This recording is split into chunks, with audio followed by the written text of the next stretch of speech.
इस मौके को इस्तेमाल करते हुए उन्होंने कहा कि जो क्वाड की समिट हो रही है वो भी असल में हमारा ये क्वाड का जो इजलास हो रहा है ये भी चाइना को कंटेन करने की और जो पाकिस्तान है उसके उसको कंटेन करने की जो पॉलिसी है अमेरिका की। लेकिन जो दूसरी खबर जो छपी वो कि इंडिया उम्मीद है कि अपनी ऑटोनॉमी को रखेगा। अब इसको दो अंदाज में लिया जा सकता है।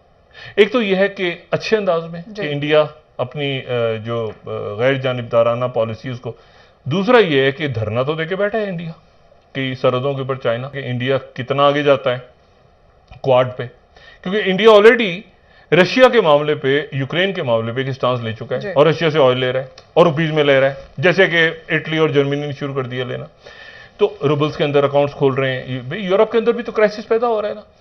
और साथ ही तो ये क्वाड का जो इजलास है कल का ये इंपॉर्टेंट है कि इस इजलास के नतीजे में एक तो यह है कि प्राइम मिनिस्टर मोदी का क्या स्टांस होता है। देखिए ऑस्ट्रेलियन प्राइम मिनिस्टर तो अभी वहां इलेक्शन हुआ है, नए प्राइम मिनिस्टर आए हैं वहां पे, वो जाहिर है कि वो लेफ्ट एक जमाने में बड़े इनकलाबी थे, वो अब अमेरिका की तरफ आ गए, वो ठीक है, वो ऑस्ट्रेलिया की अलग पॉलिटिक्स है।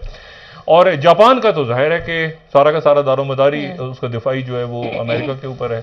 लेकिन इंडिया जो है वो देखना ही है कि इंडिया क्या बात करता है और क्या वो चाइना का जिक्र होता है, क्या प्रेस कॉन्फ्रेंस में बात होती है कोई। तो ये इंपॉर्टेंट इवेंट्स यहां पे हो रहे हैं इस खित्ते में और होने जा रहे हैं इस वक्त। जिसे कहते हैं ना कि भारत, अमेरिका, जापान और ऑस्ट्रेलिया का वो जो क्वाड पार्टनरशिप थी उसका जो रिजल्ट्स हैं वो आने शुरू हो गए हैं। और अभी इन्होंने जो जापान में समिट हो रही है उसमें इन्होंने ये फैसला किया है कि हम एक तो न्यू रूल्स लिखेंगे और दूसरा ये है कि उन न्यू रूल्स में ज़ाहिर बात है एक इम्पॉर्टेंट डेवलपमेंट ये है कि इंडो पैसिफिक इकोनॉमिक फ्रेमवर्क जो है जिसमें 13 मेंबर जो हैं वो शामिल हैं, वो इस 4 मेंबर क्वाड ने लेके आया है, जिसमें ज़ाहिर बात है अमेरिका, जापान है, इंडिया है, साउथ कोरिया है, ऑस्ट्रेलिया है, इंडोनेशिया, थाईलैंड है, Singapore, Malaysia, Philippines, Vietnam, New Zealand, Brunei और ये ममालिक जो हैं वो शामिल हैं। ज़ाहिर बात है कि ताइवान को उन्होंने शामिल नहीं किया, ना ही इस तरह म्यांमार को, क्योंकि ये ज़रा थोड़े वो जिसे आप कह लें कि एक और कंडीशन में है, कंबोडिया एंड लाओस भी इस तरह करके। ख़ैर एनी हाउ, जो चीज़ समझने की है वो ये है कि मैं अभी थोड़ी देर पहले अपने ट्विटर पे एक ट्वीट की और ये जो पिक्चर मेरे सामने है यही मैंने ट्वीट की और मैंने कहा देखें जनाब के क्या हालात हैं कि इंडिया नए वर्ल्ड ऑर्डर को रीडिफाइन कर रहा है या डिफाइन कर रहा है along with the other great parts, और पाकिस्तान आज भी ये फैसला कर रहा है कि हम who is who in Pakistan और हमारी डायरेक्शन क्या है। ये सीधा सा फ़र्क है कि इंडिया क्वाड में बैठ के नए rules of the game decide कर रहा है और अमेरिकन प्रेसिडेंट जो है वो कह रहा है कि we are writing new rules. माजी में अमेरिकन ने यूरोपियंस के साथ मिलके नए रूल्स लिखे। अब क्या है कि अब अमेरिकन जो है वो एशियंस के साथ बैठ के नए रूल्स लिख रहे हैं। पाकिस्तान इससे बाहर है क्योंकि पाकिस्तान तो सीधा सीधा यहाँ पे तो मतलब इतनी इन्होंने हमारी लीडरशिप मीडियोकर लीडरशिप है कि उन्होंने बजाय इसके मीडियोकर लीडरशिप, लो पॉलिटिकल आईक्यू के साथ जो उन्होंने जिस इस मुल्क को जिस तरह लेके चले हैं पिछले 75 साल में, एंड देन फिर डायरेक्ट मिलिट्री रूल्स रहे हैं, फिर हाइब्रिड सेटअप्स रहे हैं, तो हम तो कहीं पे हमें तो पता ही नहीं हमारी डायरेक्शन क्या है। खैर एनी हाउ कोई बात नहीं, डायरेक्शन हमेशा तय होती है, वक़्त लेता है, हमें थोड़ा ज़्यादा वक़्त लग गया है। अभी भी हम फैसला कर रहे हैं कि हमें कौन-सी डायरेक्शन लेनी है। लेकिन ये जो इंडो पैसिफिक इकोनॉमिक फ्रेमवर्क है ये बड़ा इम्पोर्टेंट है और ज़ाहिर बात है इसमें जो अच्छा मज़े की बात है कि जो इसमें से जो 11 में से 13 में से जो 11 कंट्रीज़ हैं वो आईपीईएफ के भी मेंबर हैं और इसी तरह जो एक और ग्रुप है regional comprehensive economic partnership, basically again ये एक फ्री ट्रेड एग्रीमेंट है एशिया पैसिफिक में और इसमें और बहुत सारे ममालिक हैं वो जो शामिल हैं और ये तकरीबन 15 ममालिक है और तकरीबन कहा जाता है कि दुनिया का 30% जीडीपी एंड 2.2 बिलियन पॉपुलेशन जो है वो रीजनल कॉम्प्रिहेंसिव इकोनॉमिक पार्टनरशिप में है। और इसमें ज़ाहिर बात है कि बड़ी इमर्जिंग जितनी भी इकोनॉमीज़ हैं starting from China down till New Zealand, ये सारे they are part of it. और उसके पैरेलल एक और है comprehensive and progressive agreement for trans Pacific partnership जो कि उसमें भी काफ़ी ममालिक शामिल हैं। नाम लूँगा तो बहुत ज़्यादा हो जाएँगे। अमेरिका भी था, लेकिन अमेरिका ने उसको छोड़ दिया और वो डोनाल्ड ट्रम्प साहब के जब ज़माना आया तो उन्होंने उसको जो है वो विथड्रॉ कर लिया। ख़ैर एनी हाउ आज इस पे बात करते हैं कि ये जो इंडो पैसिफिक इकोनॉमिक फ्रेमवर्क है, how much this is going to be very much important और ये इससे क्या जो है वो चीज़ें की जा सकती हैं।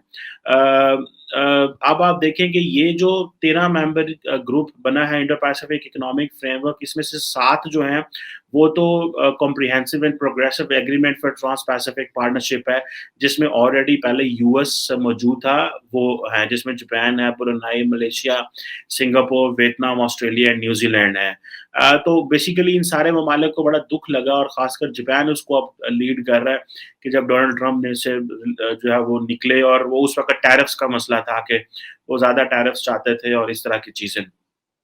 अब ये है कि जो बाइडेन साहब जो हैं, उन्होंने ये सारा प्रोजेक्ट लॉन्च किया है with the support of the other countries obviously और उन्होंने जिस तरह मैंने पहले कहा, उन्होंने कहा जी हम नए रूल्स लिख रहे हैं और उन्होंने कहा जी कि जो की टू सक्सेस है वो है कि जो हमने हाई स्टैंडर्ड्स ऑफ इंक्लूसिविटी रखे हैं। मैं यहाँ पे एक क्वेश्चन बार-बार करता हूँ, पाकिस्तान इसमें क्यों नहीं है? भई पाकिस्तान इसलिए नहीं है क्योंकि पाकिस्तान ने सोचा ही नहीं है कि इंडो पैसिफिक या एशिया पैसिफिक भी किसी चीज़ का नाम है।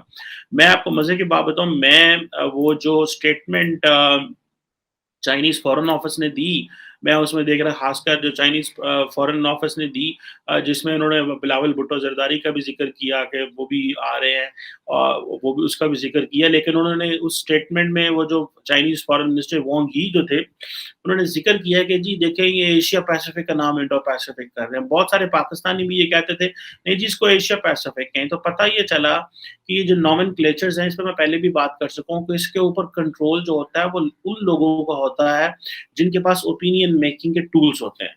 सो इंडो पैसिफिक ये इसके ऊपर कंट्रोल किसका है?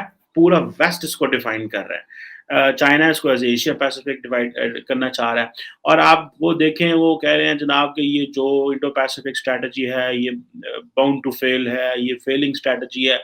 जो मर्ज़ी चाइनीज़ कहते रहें, जैसे भी कहते रहें, this is not bound to fail, this is bound to be successful.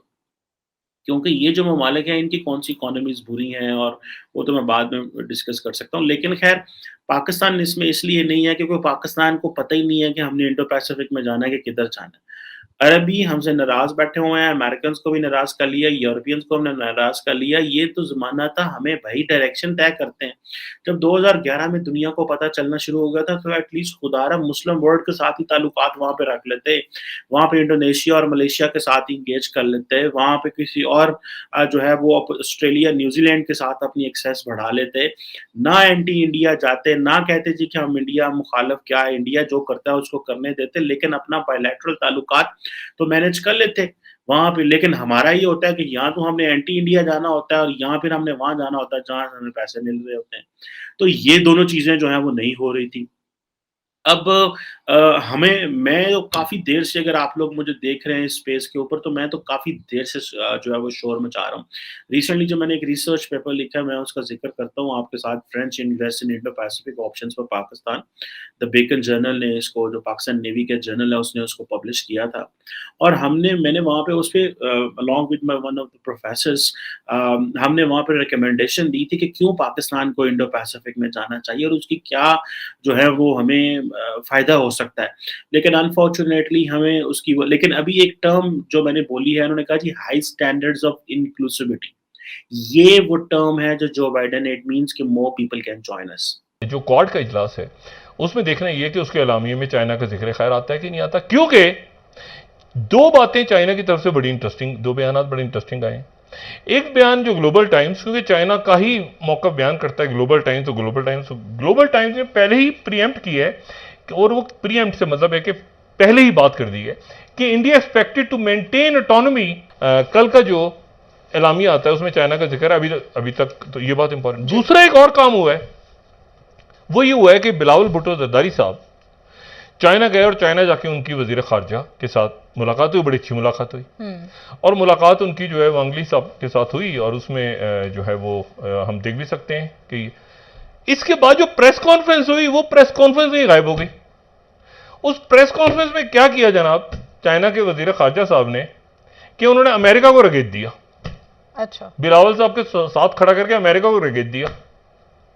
और उन्होंने कहा जो अमेरिका की पॉलिसी है इस खित्ते में, वो चाइना और पाकिस्तान दोस्त हैं और हम साथी हैं, और अमेरिका की पॉलिसी जो है वो हम दोनों मुल्कों के खिलाफ है। अच्छा, बिलावल जो है वो आ रहे थे ब्लिंकन से मिलके, नियारोला। उन्होंने कहा